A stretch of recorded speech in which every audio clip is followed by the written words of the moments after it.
So in case y'all are missing this, I've been posting the videos for the last couple of weeks to YouTube instead of like I've been recording them with OBS instead, and then uploading them to YouTube instead of doing the Zoom link or the Zoom recording, because I feel like I can kind of compose that better, but also I think it's a little easier for you to find. I don't have to email you a link every time. Or post a link somewhere every time. It's just easier for you to go to my YouTube page. It's Greg Marlowe Learning if you're ever lost about where it's at.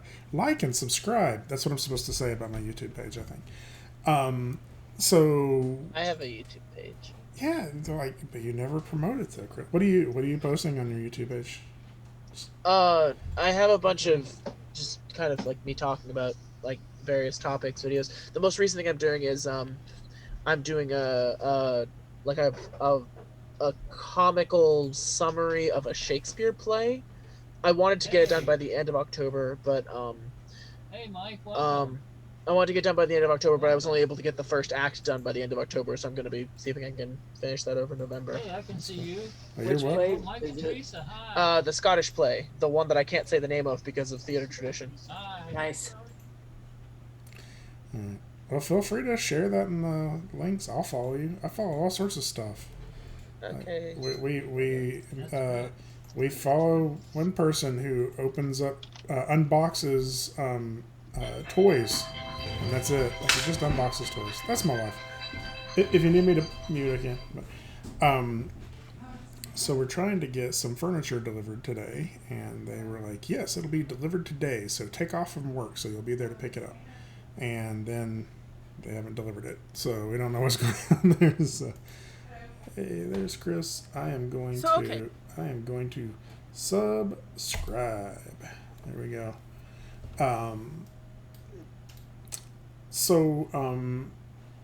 If you, all right, so I think we're streaming here. Okay, so was that them? No. No, that's okay. So I'm going to go ahead and share my screen. This is the screen. And I will open up Maya. So I've been tinkering here for a while. Did a sort of a more refined blocking pass on this, right? And I'll kind of show you. You know what? This should share okay, I think. If it's playing too choppy, let me know and I can mix it up. There we go. So this is where I went from my blocking pass. It could probably be refined a little bit more and still fall into most people's range of what they consider blocking. But I'll show you kind of briefly what I have here. Actually, because I'm on a different computer, I have to get my picker again. I'll just put it in here. Go down to here. Bad guy. Open that up. Just so I have a quick picker set. Edit. Clear all. And then I'll select that first one all the way down to the last one. And now I have my my character picker. I'll show you kind of briefly, like when we talked about tools the other day, we're talking about different plugins and stuff. One of the tools I actually use at home and for professional work is this Animbot Tools. And so a lot of the stuff I'm going to be showing you, or some of the stuff I'm going to be showing you today, they have a set of tools for that, but I can just do a quick selection. Oh, it isn't. Really? Oh, it's because I'm logged in somewhere else. Anyway, it'll allow me to make a quick button that way, and then I just have this whole set of buttons there. It's also what some of these sliders are, is what we're going to be talking about today too, but don't sweat that too much. I think I can actually just make it licensing, activate license, activate. Okay, there we go. It worked, sorry. So in the same way, I can just make this all button and now I have this little floating thing. And then if I wanted to make one that was just the arm, I can do that and make it just my arm picker and my body picker. So this is a nice little tool, but it's not necessary. It's just these are things that I start to accumulate that makes my work faster. And so I wanted to show you a little bit of some of the stuff that I did in here to make, because we had several people asking about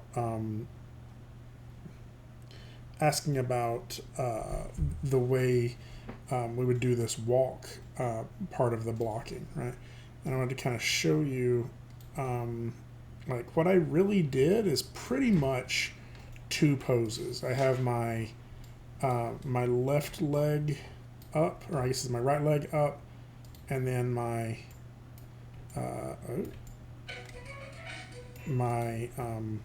left leg up, right? And so I did some variation of these two poses and then just moved the character across the screen.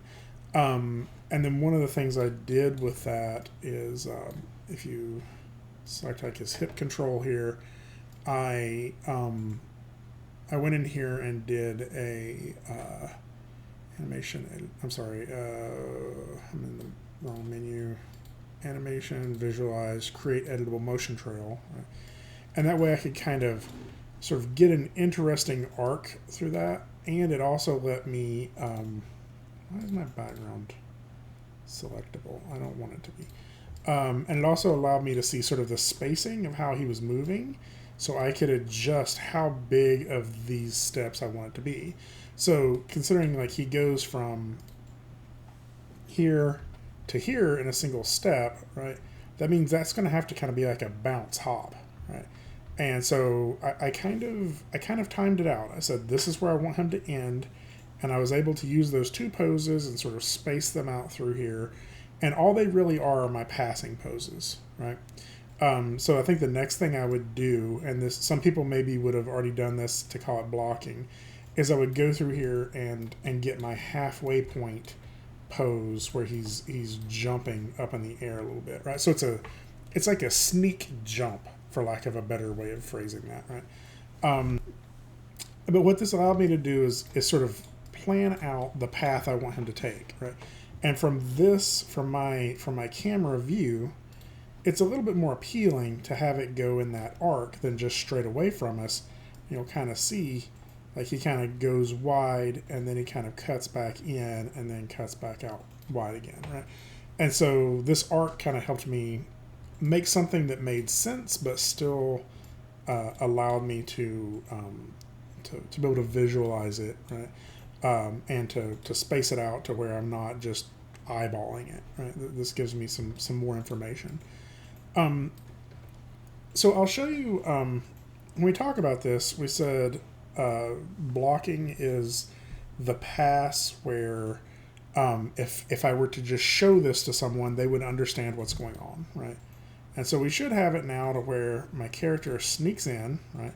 He looks to one direction, he looks to the other direction, right? And then he sort of sneaks forward, right?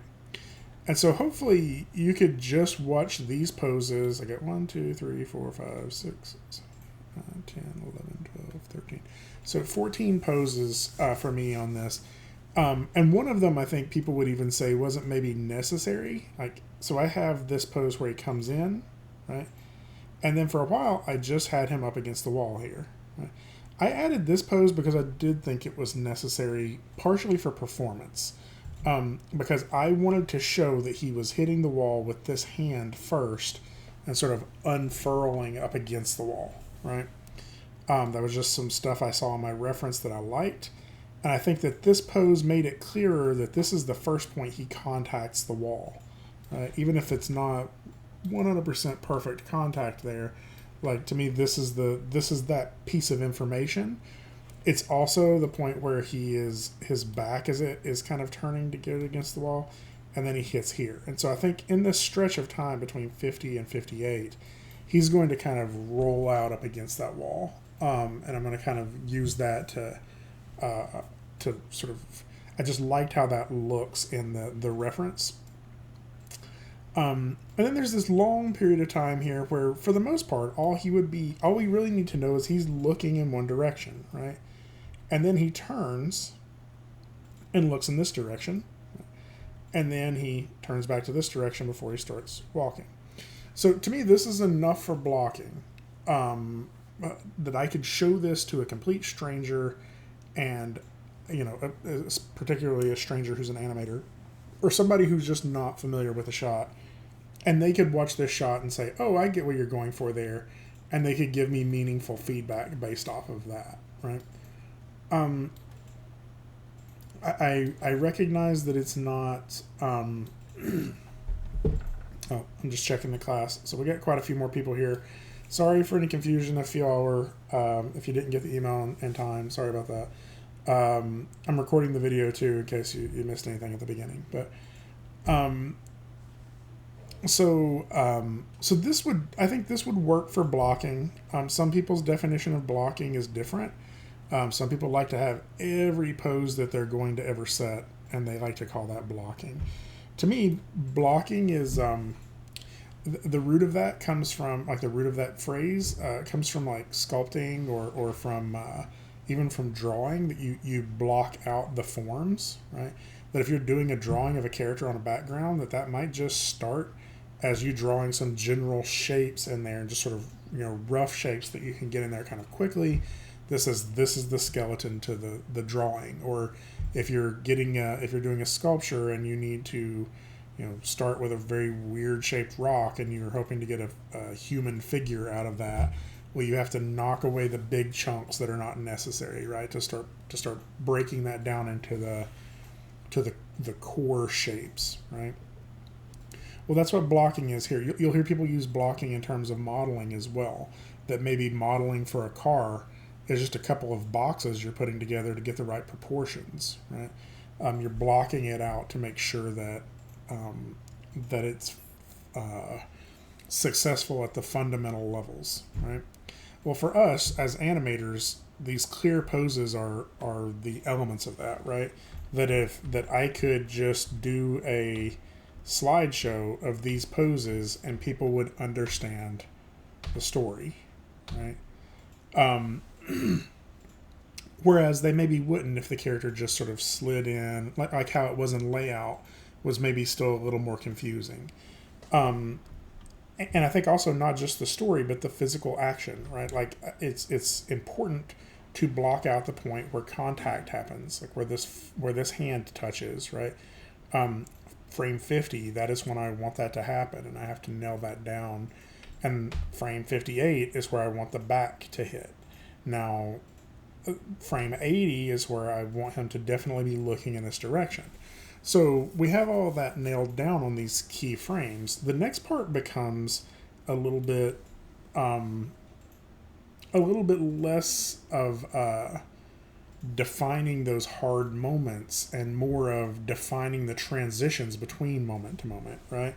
We have him looking to his right to him looking to his left, right? And that happens somewhere between frames 58 and 80, and there is an infinite number of ways in which we can make that happen. And that is what this next step is about. And so I use the phrase blocking plus. Some people, I occasionally will use the phrase breakdowns as well. And basically what this pass is about is taking this core explanation of these poses where we have no in-betweens, right? And defining how we want that to transition. How do we want that motion to happen now that we have the key pose in there, right? That is something that I could very easily let Maya handle, right? I could right-click on this, go to my tangents, and say auto, right? And Maya is going to handle all of my in-betweening for me. Oh, I didn't have everything selected. Let's do that again. Right-click, tangents, auto. It's going to take it a second. Or it's going to crash, who knows? It's Maya. It may crash. Oh, it's that stupid animation curve. It'll it'll clear up in a second. But what it's doing is it's calculating all of that curve again now. I should have deleted that first. The motion trail. Motion trail will actually slow down Maya a reasonable amount. There it goes. Let's go ahead and delete that. And so Maya now is going to interpolate all of this for me. It's just going to do it poorly, right? Like it's doing all my in-betweens. It's just boring to look at, right? And so as an animator, I want to have control of that. And so actually, that is very interesting that happens. So this control here is something that I use for that quite a bit. It's the tweener control. Now, again, this software is something you would have to pay money for, and I don't want you to... I never want any of my classes to have extra expenses. There's free ways of using some of these same tools that I have here. So I'm just going to show you how to install that instead. So I have this... here we go. Up here. So I just searched for Tween Machine. This is actually a free version of what I'm going to use today that people have had for a long time. What is this? Oh, this is the GitHub version. Okay, so on Tween Machine, it was originally developed by by a couple different people, but it's been passed off. Let's see if So I think it was originally created by this guy named Justin Barrett. He passed it off to another person. So it now, I think it's this Alex Widener guy. And so now he's doing constant development on it and just releasing it on GitHub. So it's completely free. The thing you have to watch out for is it's going to take you to this GitHub. This GitHub is the path for developers, right? And so you'll notice here, he says, animators do not copy the files listed directly above. This is basically if you want to write code for it and make it better, right? You don't. You just want to use it. We have to go to the Releases tab. Okay, so we can go to... here we go. Releases right here. And so what I'll do is, just so you have this, I'll go ahead and copy that link and put that in our chat window. You can always find it again, but this is the one we're going to be looking for. And I'm going to go ahead and get source code zip, I believe. Yeah, Tween Machine 3.3. So I'll go ahead and let's do a new folder in here. Save that. Show the folder. And so it's a script. He actually does a Python version and a Mel version. But he's slowly discontinuing the Python or the Mel version. So so you'll go in here, you'll see Mel, Python. If we go to let's see, I'm going to go to the Mel version. There's a README file in here if you have questions about it. But you could also usually find everything you need back here in this development log where he explains how to install it, right? So what we're going to have to do is we're going to have to copy two files. We have to copy our script file into a scripts folder. If we want the icon, we'll copy the icon into the icons folder. And then we run this little piece of script here. So this is kind of a common way to install a lot of scripts. So I'll show you how to do this. And where we're recording it, you can always go back and watch it. So I'm going to do the Python one. Right, and what I'm going to do is that, and I'm going to also, just going to open up a new folder here, and I'll put this in my documents, and this is usually going to go in Documents, Maya, and then the version of Maya you're using, right? And I have multiple versions installed on my computer, so I'll go to 2020. And if you read it, it says that you're going to put the script, the Python script, that's right here, in your scripts folder. Right, so let's go ahead and do that. I'll copy that, Control-C, put it in scripts, there. And then this is just an image for an icon. So if you're using the same computer, like this is handy. You don't even have to do this part, but just to show you, under, I think it's Prefs, icons, I can paste that into there. Do I already have that? Apparently I already have that, so we'll replace it anyway. And so now what I have to, I think it would want me to restart, but I'm going to try it without restarting Maya.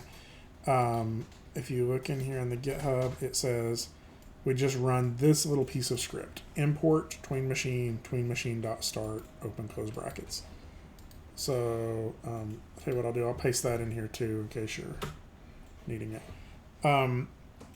So if I go in here, right here, you got to make sure you're in a Python window, not a Mel window. Paste that in. I usually highlight it and then hit Control Enter. And I can't tell if that did anything. Did it do anything?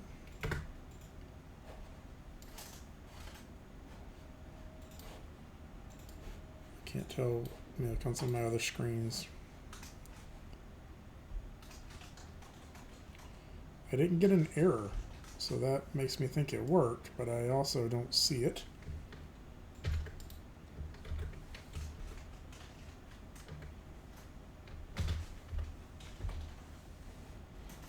It did. It just put it on a different window for me. So I had to do that. This is a this is a weird time to tell you this, but there's a way that if you ever get if you ever try to sorry.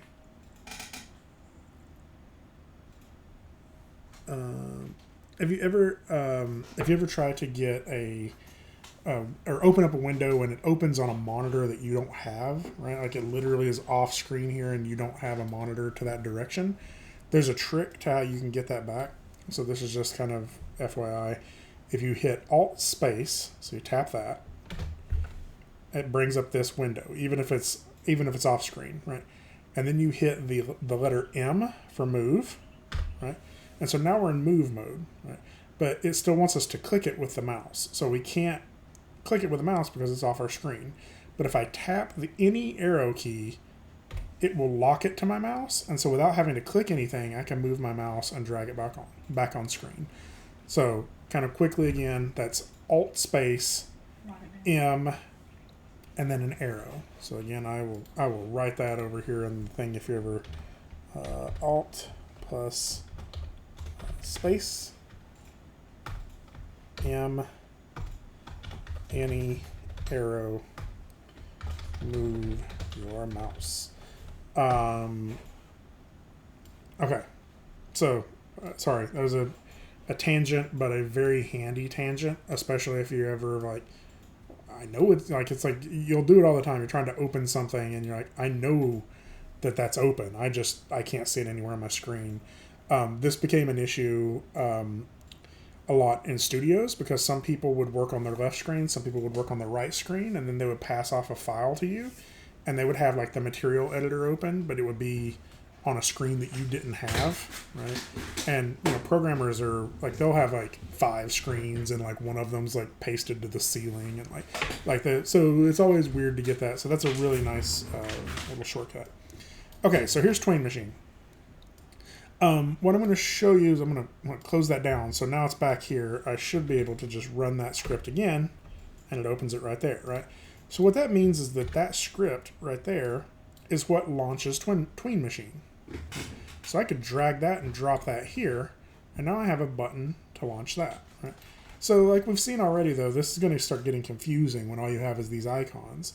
So I can right-click on here and say Edit, and choose to add an icon label, right? So this could be like all, right? So that's going to pick all of my character, right? The other thing I could do, edit this one, is since we have that icon, that Tween Machine icon, I can actually go look for that now and just change the icon. You can also make your own icons if you're doing this a lot and you want to sort of make a set of icons for scripts you're using. I just click this little folder button here. It should take me to the right place, and you'll see there's the Tween Machine icon. And so that's why they put that in there. So now you have all of that. If you close Maya down at this point and then open it back up, all of that stuff will save in your preferences. So those will be in there whenever you open it. That may or may not be true on campus. This stuff should be saving in your documents folder, which is part of your profile wherever you log in. So it should go with you, but it may not. So like that's something to sort of experiment around with and see if it sticks. So that's a long way to go. You're probably like, why do I even need this Tween Machine thing? So let me show you. Actually, I'm going to show you a little bit more simply just by opening something up. I'm just going to do some more simple keyframes, right, on something that makes more sense. Just so you'll understand how Tween Machine works. You know what, I'm not sure if this will bring in the script. Probably didn't, did it? No. Wait, no, there it is. So it's got it in there. So let's make a quick little thing as soon as Maya finishes opening. Derp, derp, derp, derp. Are you open yet, Maya? Not yet. Almost there. Okay. No. Okay.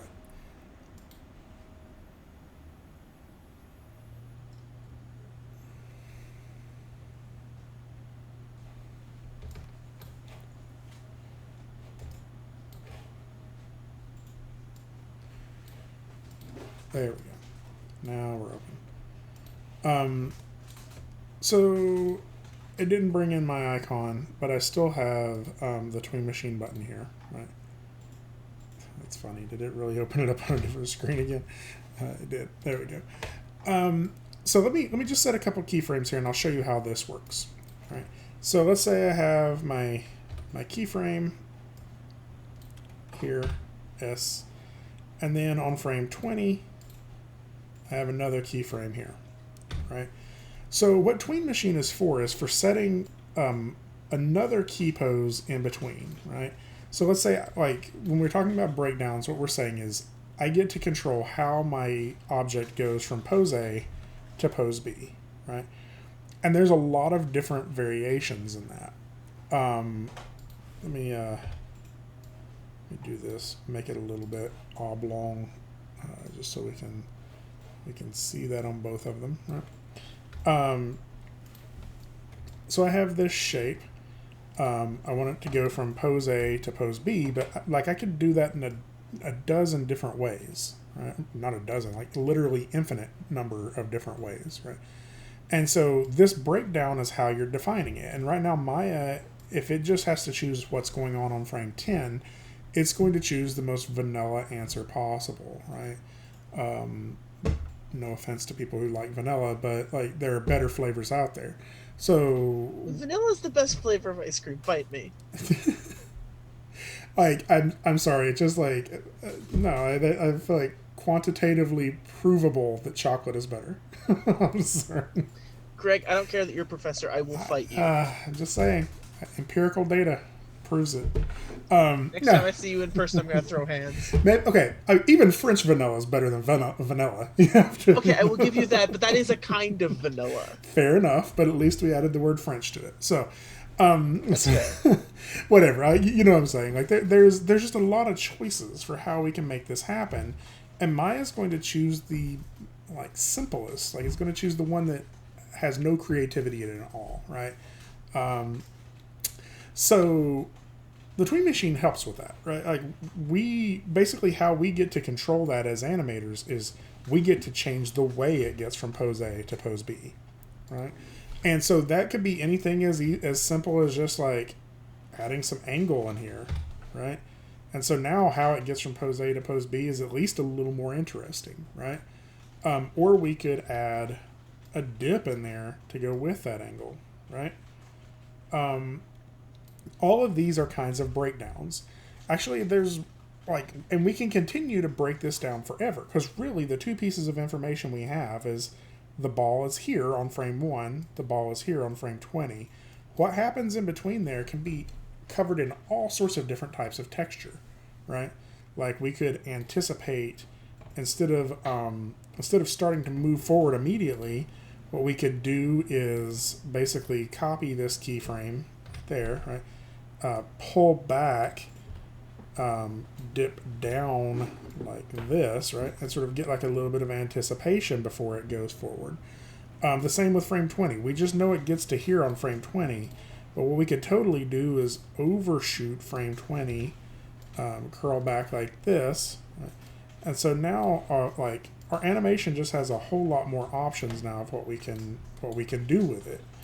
And all of these keyframes that I'm setting in between here are breakdowns, right? They're me refining, me using my animation wherewithal to compose this motion, right? To make this motion happen the way I want it to happen. Because the only two pieces of information we gave Maya before were pose A, pose B, and it's not going to choose anything creative in between here.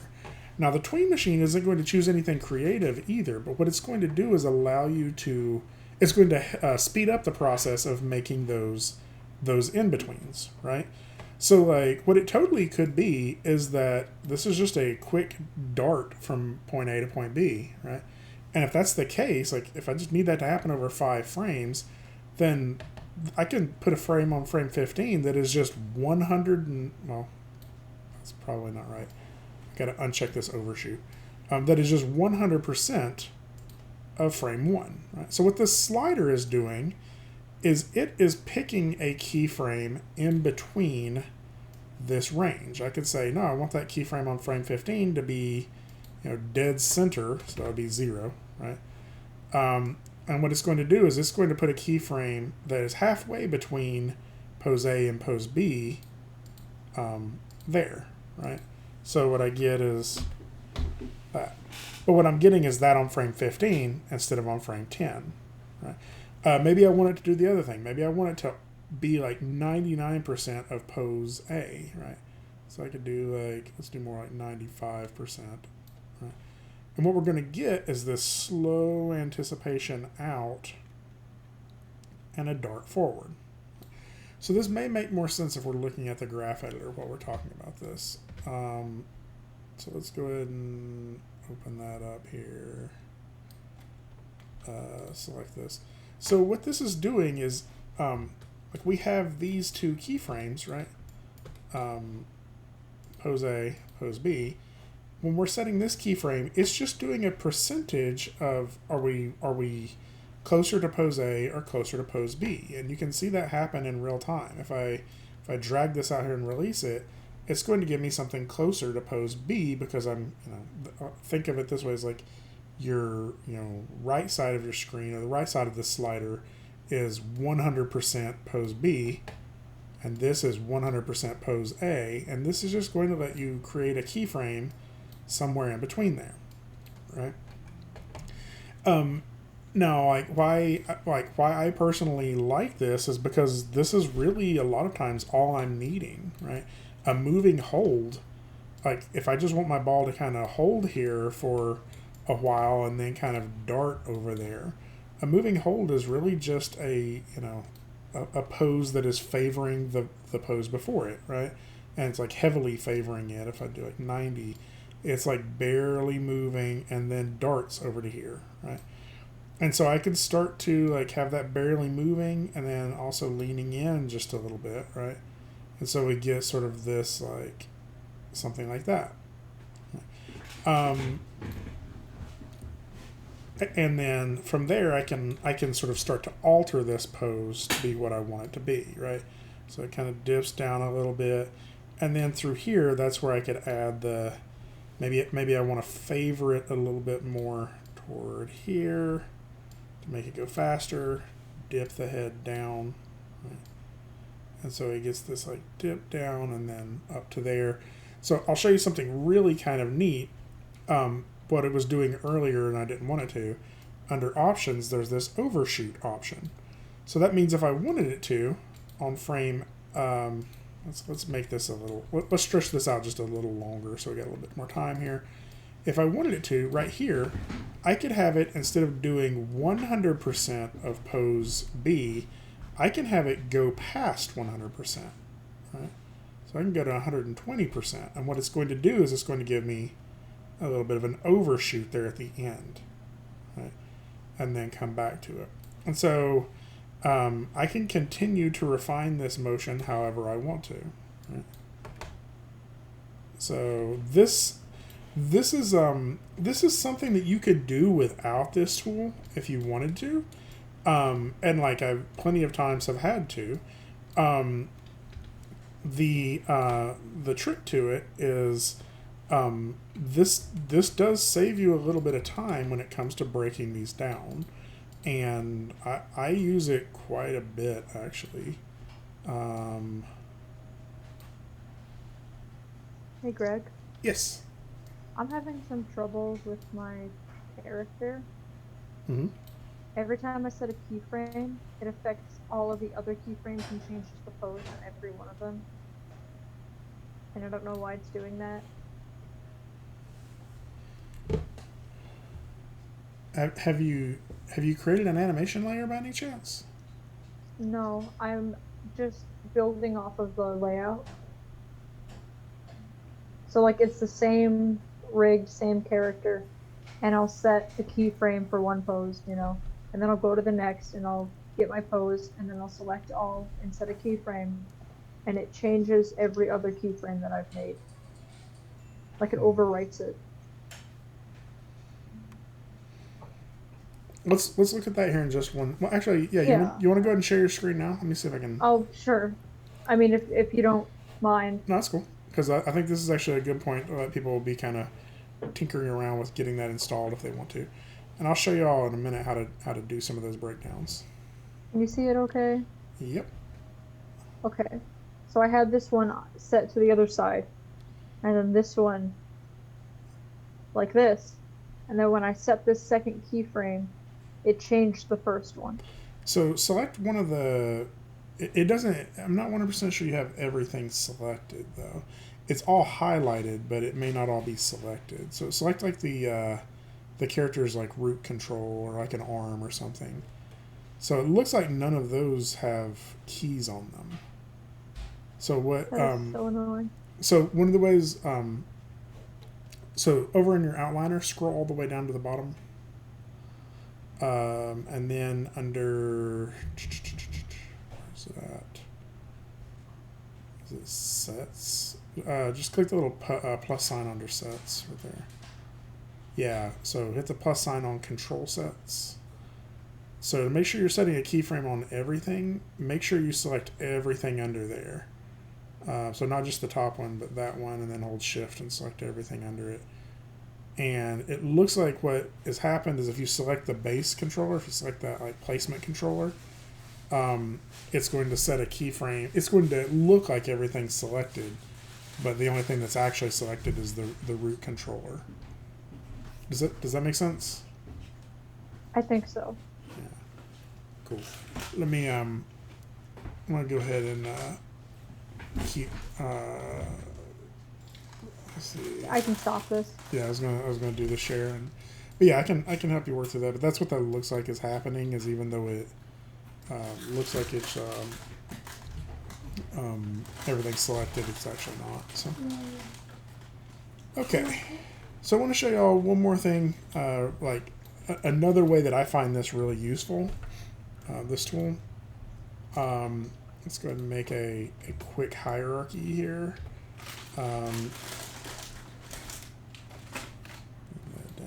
W, Control D, Control D. So, let's drag that there, let's drag that there. There we go. So I just have this, really undo that a few times. Do it.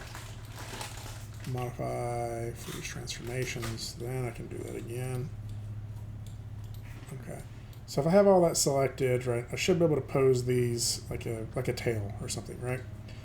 And so one of the things that has been really handy for me is like the way an arm will have like drag in it, right? Or like any sort of like tail or object will have drag in it, right? You get those two poses, right? So if you want to show that drag, one of the first things you would do is start thinking about like the way the way like the pendulum was working, right, is that one part is getting there before the other parts. So I could go in here and grab like the first level of this, and Katie, this is kind of what's going on with yours as well. Is even though I'm just selecting that top or that base cylinder there, the other two look like they're selected even though they're not. So I think that's probably what's happening with yours. So what I could do, I'm gonna go ahead and turn off overshoot here, is I could say with my breakdown key here that I want that bottom piece to almost be there, right? So like it's going to go really quick, right?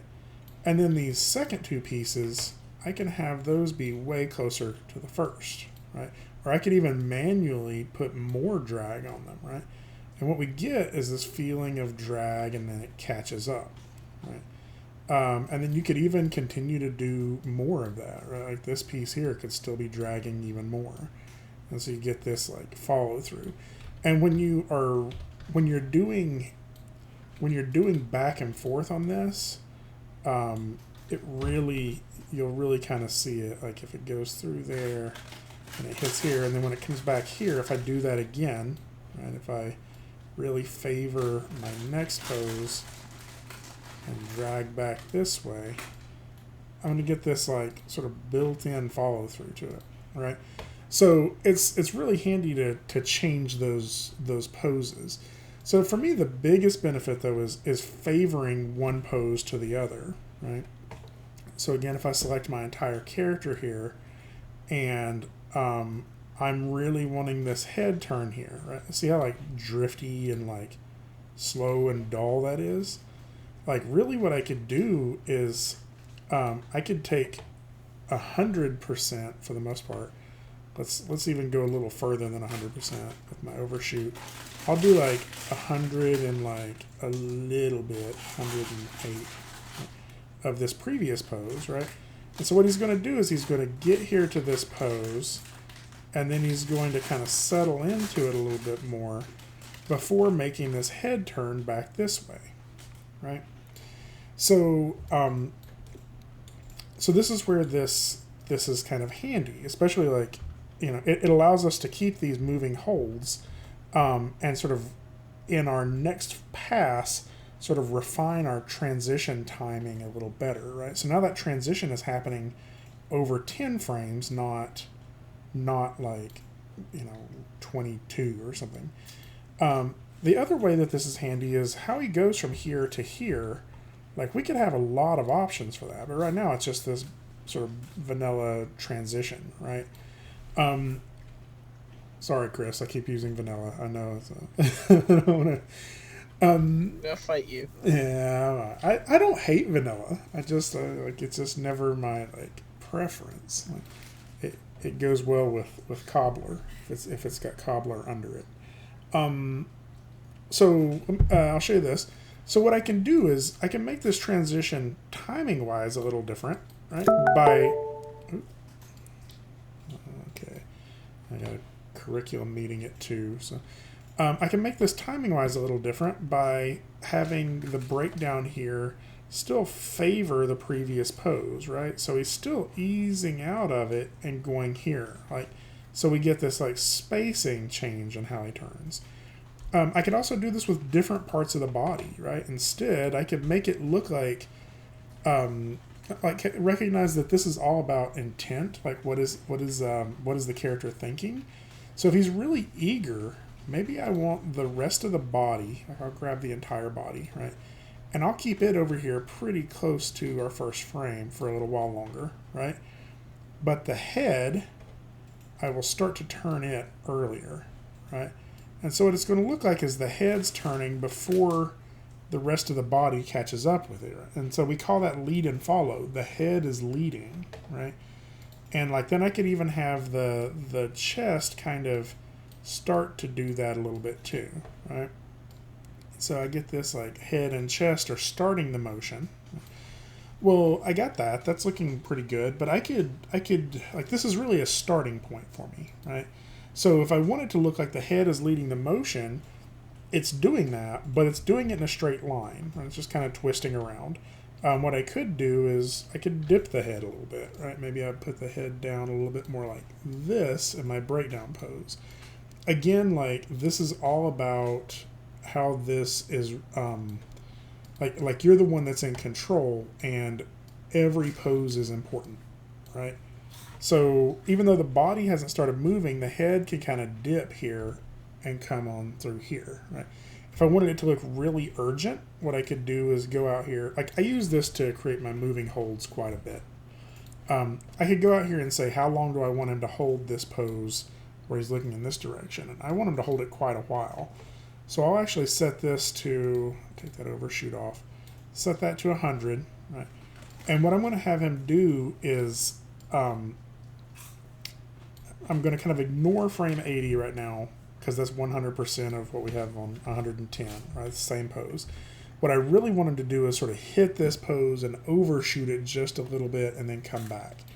So I'll have him come back to the same pose here, right? So I just hit S. And what I'll do is I'll overshoot on 80. So I'll overshoot by maybe 117. Let's see what that looks like. Let's go even more, right? So that's giving me the idea, right? So he overshoots and kind of settles back, right? But I'm not really crazy about the overshoot pose, right? I'll probably have him like overshoot lower, if that makes sense. So really, again, that was just a starting pose for me. I really want him to look urgent, like he's like, his head is really leading that. But the arm, I don't know that I need that arm to slide in the same way there, right? So maybe what I would do is grab all of these arm controls and favor the previous pose with that, right? And so the arm will kind of drag in later, right? And then the other thing I'll do is this 87, where I created that sort of hold pose there, I'll make my sort of tweening into that like kind of more subtle then. And so now what I get is that. Right? And so it's a quick way to like test it and see if I like that. And in all honesty, I don't. So it's nice that I can show you how that works, but like in terms of my animation, I'm not really super happy with that. So this means like maybe what I need instead is, instead of hitting this really hard on frame 80, maybe I need him to ease into it, right? We'll ease him in at, not 125, let's ease him in at like 97, right? And like I could possibly even like stretch that out a little longer and then use this part to have the head and chest hit the 100 point earlier.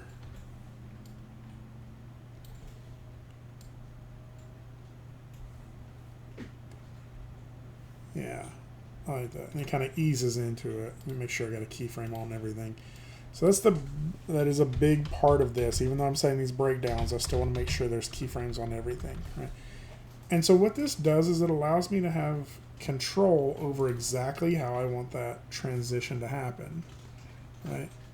To me, the body's still transitioning here on 82. I would probably go ahead and set that more to like a 93. Let me see. And then I think this arm I can go ahead and get this arm where it's supposed to be earlier. So, yeah, I can go get that arm there.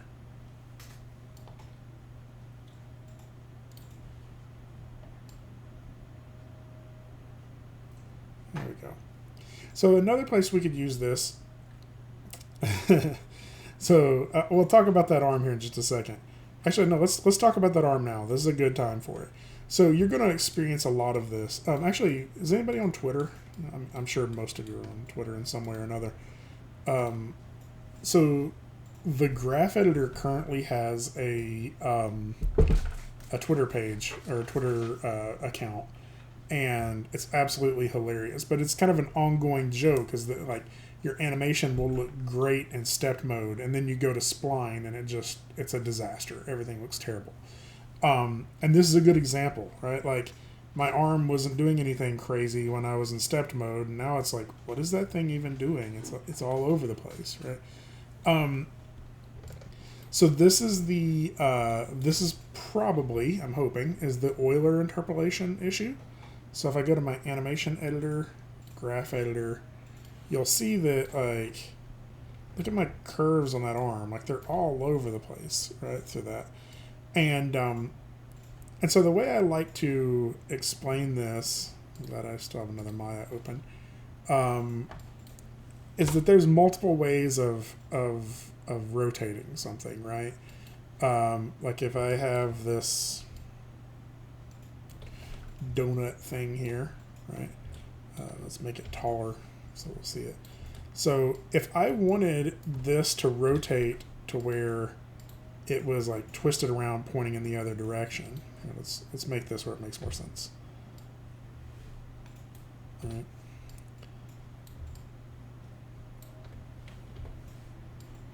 So I want this to be pointed in the other direction, right? Me and you both know, like we all know, that the easiest, yeah, that's it, a graph editor. So me and you both know that, like, probably the easiest way to think about this is that the arrow rotates all the way around like this, right? That is such an easy way to get from that. Let me get the graph editor up here, or the grid up here so you can see that, right? To go from here to here, that makes logical sense, right? But how I pose this doesn't always result in that logical interpolation, right? Like, because it also, I can still get to that same pose by rotating it like this all the way upside down, and then rotating it all the way like this, right? That's still the same pose. And just because me and you know that, like, the easiest way for me to turn around and look behind me is not to just, or is to rotate on that one axis. The other way to do it is for me to lay down on my back, roll over onto my face, and then stand back up. That's just not the intuitive way for that motion to happen. So when Maya's making these keyframes, it made those keyframes for that shoulder in a not intuitive way, right? And so we get this like crazy wobble on the arm that you see over there. Because all of these results in that same key pose, right? If I just go to the key poses, I don't see it as bad, right? So but the way it gets you there is just in a weird way. So one of the ways we fix this, or the best way to fix this, curves and then this Euler filter, EULER. And if I run that, you'll see it changed all of my curves, right? And now when I watch this, he still does a little bit of this up and down motion, but it's more sensical in the way that he's doing it, right?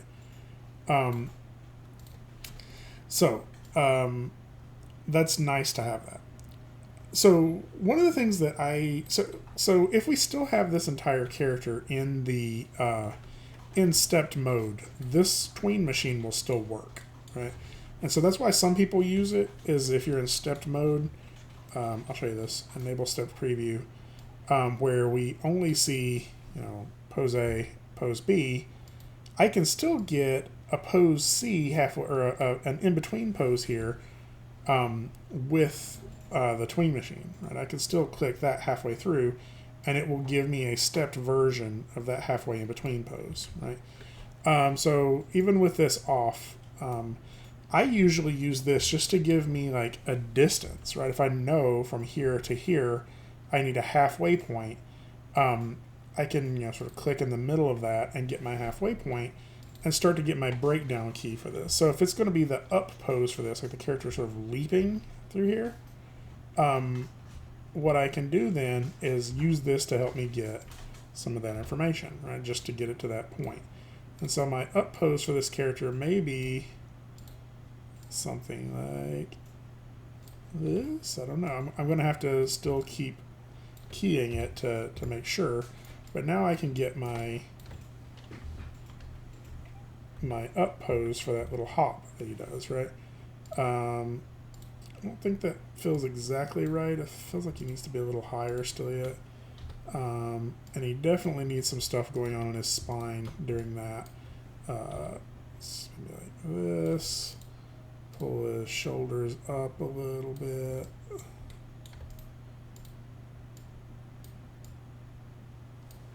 So I'm able to get my breakdown there of my up pose before my down. So does that make sense? So that is Skylar, that is definitely one of the reasons. I know you would ask that about how to key all of those steps in there. That is really one of the reasons that I was only doing my passing pose, is because I knew later when I was doing my breakdowns, this would make it easier for me to get all of those step poses in there. But before I opened the graph editor and did very much work in there, especially with offsetting anything or anything like that, I would make sure I have the contact down, passing, and up for each of those steps. So. Yeah, I was about to ask you how to do that for a run or something like that, because that's what my first shot is. Yeah, and well, so I will also recognize, like, sometimes some of those poses, like if my character was running super fast, right, like there may not be a space for a contact down or passing it up. Like those are the ones that if we're running sort of at a pace that is not like, I mean, like obviously like the Roadrunner doesn't get all of those poses because he's practically a blur, right? So I think you have to weigh it based off of the distance and the speed and everything like that of which ones you need. But really, it's every locomotion cycle, whether it's on every ground locomotion cycle, a run, a walk, a skip, on any character in any form, has those 4 poses: the contact, the down, the passing, and the up. And so what I've done here is and I'll just sort of break down this range here if this helps. I've got my contact, or I've got my down and my down, right? So what I've done, I've got my passing and my passing. I guess, yeah. So what I've done is I've put my up here, right? And so what that means is I need let's see, I got passing. Sorry, I'm thinking this through. You're fine. I guess it's weird. We could call this the down pose, even though I think it looks a little bit more like a passing pose. So I need a push-off pose here, and I need a contact pose here, right? So really, I think most, not worrying about the names too much, right? I would use this Tween Machine again, select all my controls, and I would probably put one in between here, just so I have that, right? But then I could favor the foot to be contacting. Take off that overshoot mode to be where my old contact was, right? Or where my old ground foot is, right? So I get this push off, which means I may want to change this a little bit. Maybe I've pushed the hips a little too far forward for that. I would like roll up on my toe like this, so he's pushing off. I usually use this little hip rocker thing to like angle his hips a little bit, and something like that. Constantly have to be tumbling around here a little bit. Yeah, I'm not crazy about that. Like that, maybe.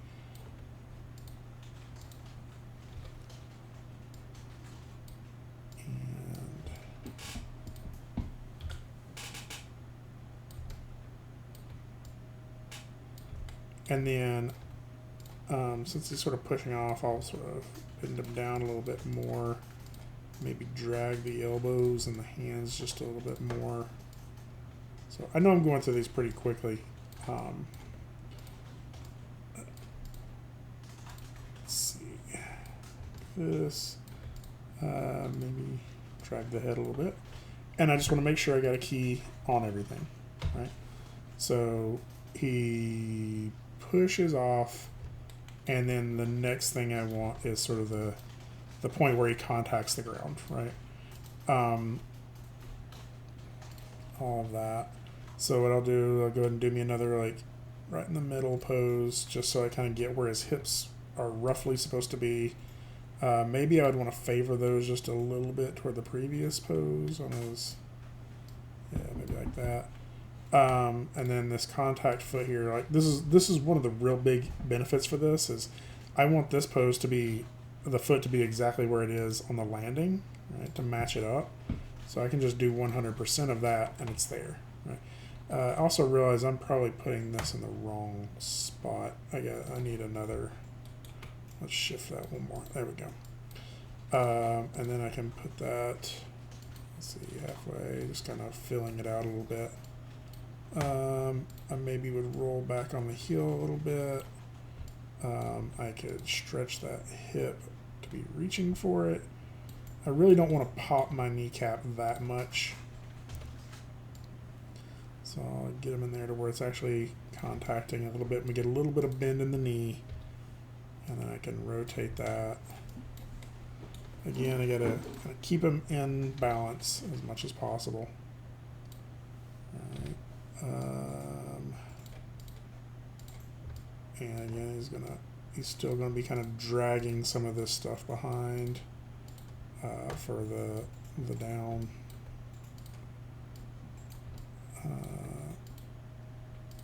Let's try that. One of the other things you can do, like once we start doing your graph editor on this, is start looking at the arc of the hips. You can start looking at that early by just clicking this and seeing if the hips are kind of doing an arc when they're jumping. So you'll see right now they're not really going up as much as they are forward there. So maybe I would change that pose to be a little bit more like that. So we get this like that.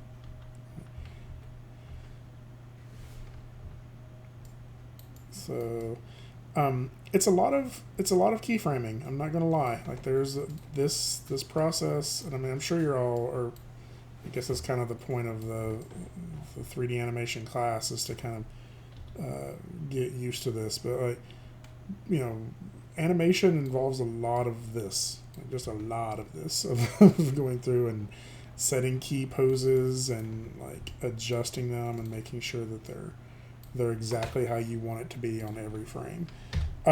So you'll notice that like this last little stretch here, probably from 137 to 215, I'm going to have this keyed pretty much on 4s, right? To where we get this little hop all the way across through there, which is going to be a little like time consuming for me. Something else you can notice here though is that like if we wanted to keep this a little bit more like a sneak, what I could do is in between each of these hops right there, I could kind of do like a 100% pose there and kind of hold him just a little bit in these poses, right? Maybe he hits that and kind of settles into it a little bit here.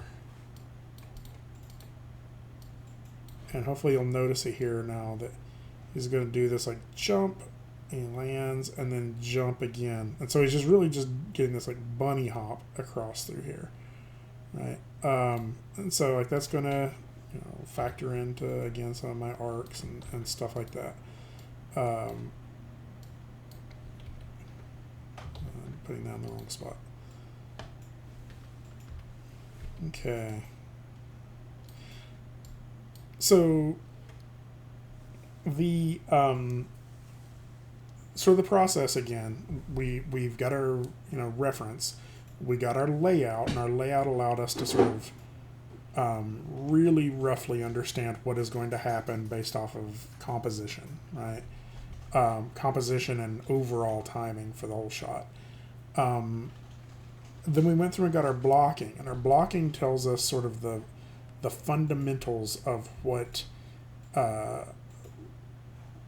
actions need to happen or what poses need to be there so we can convey the action. And so now we're on the breakdown phase, which is basically where we are refining each of those transitions between the blocking phase. And really we're just going to keep keying this until we feel like we have enough information to go into the graph editor. When we go into the graph editor, that phase is splining.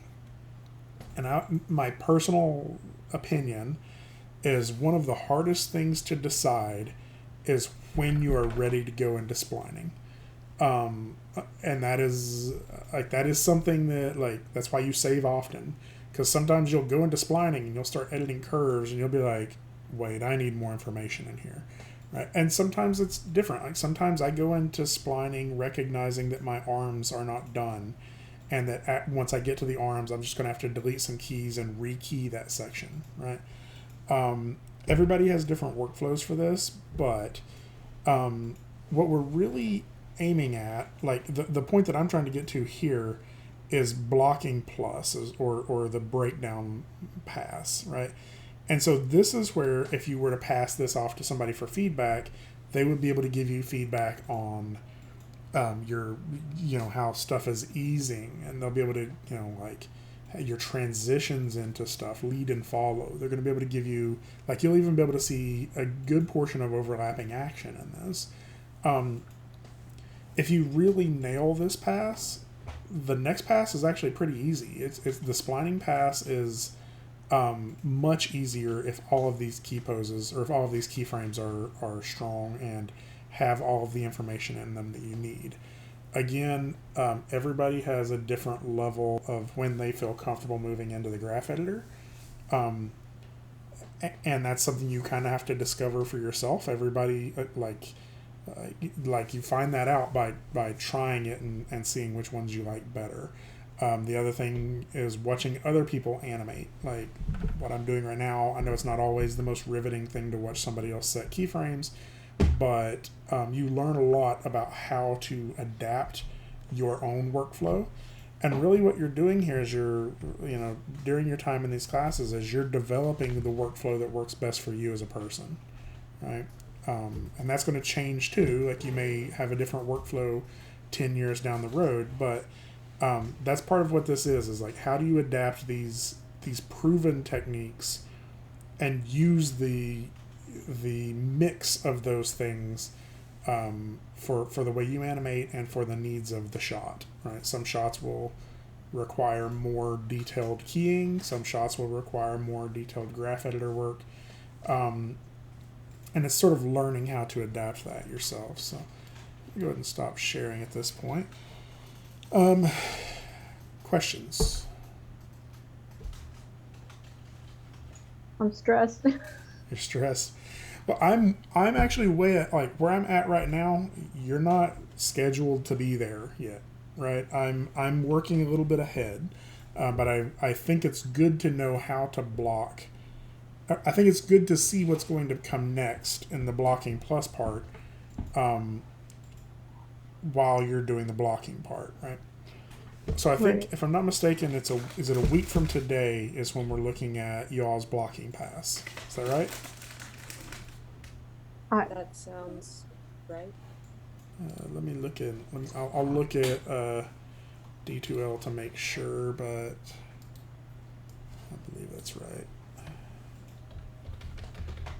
I think I have this open somewhere anyway.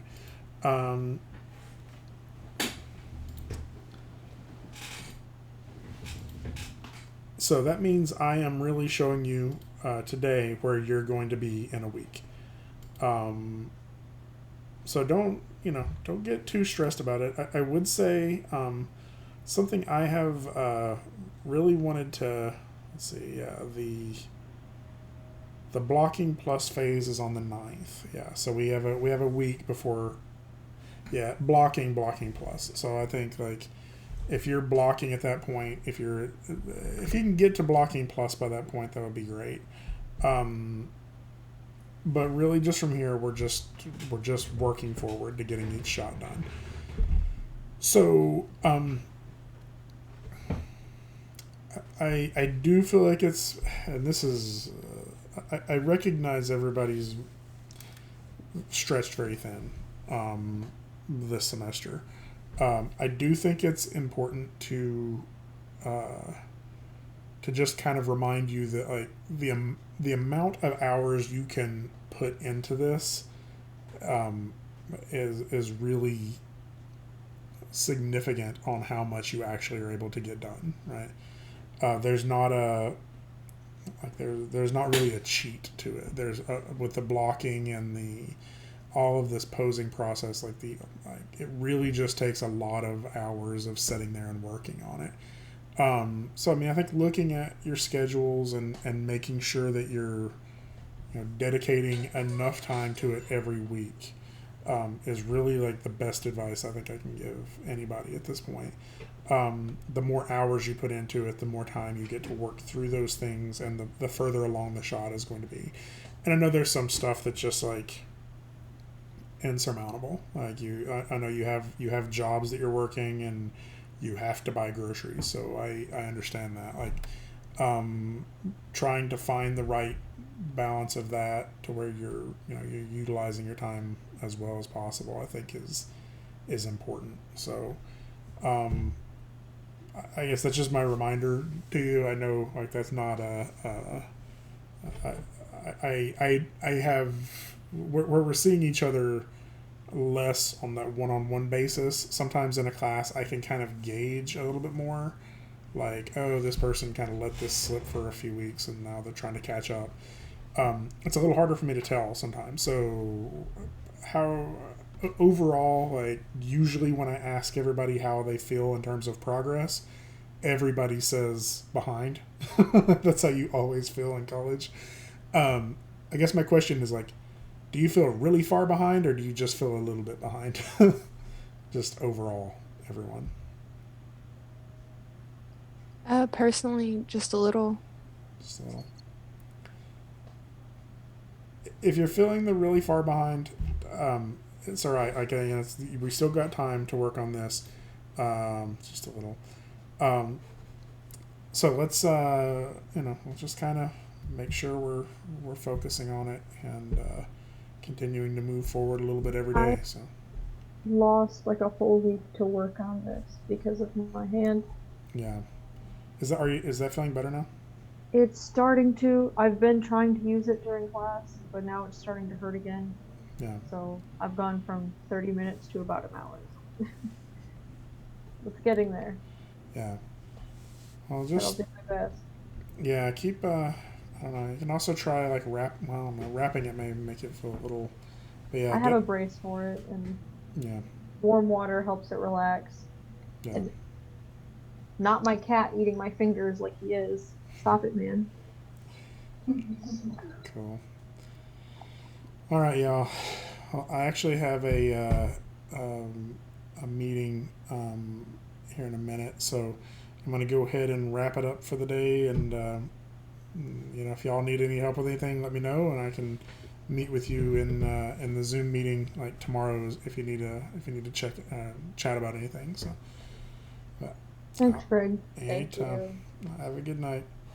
Thank you. And I'll post this on YouTube here in a minute. Bye-bye. Thank you.